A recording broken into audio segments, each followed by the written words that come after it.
Эгерде бир порция банандуу ботко даярдоо үчүн 4-3 стакан суулуу талкан керектелсе, анда 2-1 порция банандуу ботко даярдөөгө канча стакан талкан керектелет?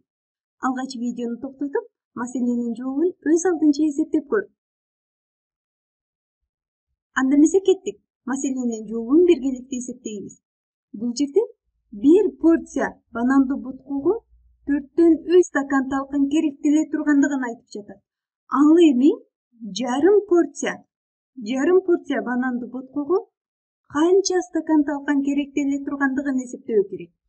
Ал үчүн 2-1 көбөйтүү керек 4-3кө.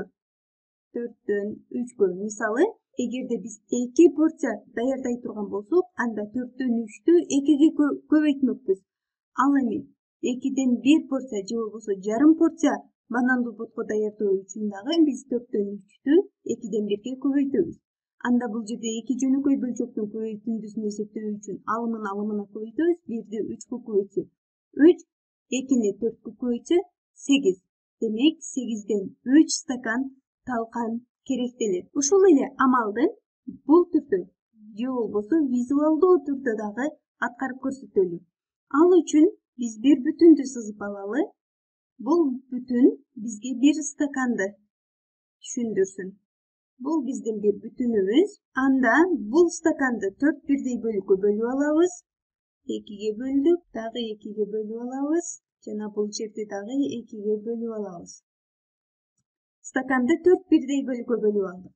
Андан бул стакандын, эгерде бир порция банандуу ботко даярдоо үчүн бул стакандын 4-3 бөлүгүнө биз суулуу талкан сала турган болсок, бул жерге суулуу талкан салынды деп эсептейли.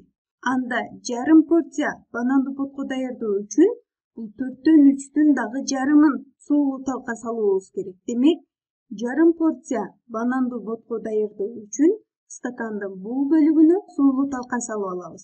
Негизинен бул жер бизге 4-3тү көрсөтүп жатат. 4-3тү.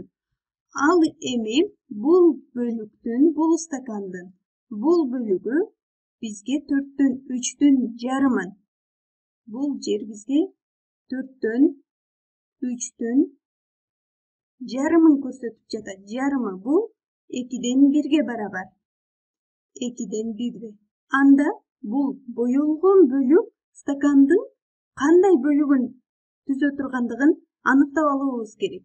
Стакан негизинен 4 бирдей бөлүккө бөлүнгөн болчу, анын 2-1 бөлүгү же болбосо ар бир бөлүгүнүн 2-1 бөлүгүн эсептеп алуубуз керек. Демек, алгачкы 4 бирдей бөлүккө бөлгөн бөлүктүн ар бирин дагы 2ге бөлүп алабыз. Биринчи бөлүктү 2ге бөлүп алдык.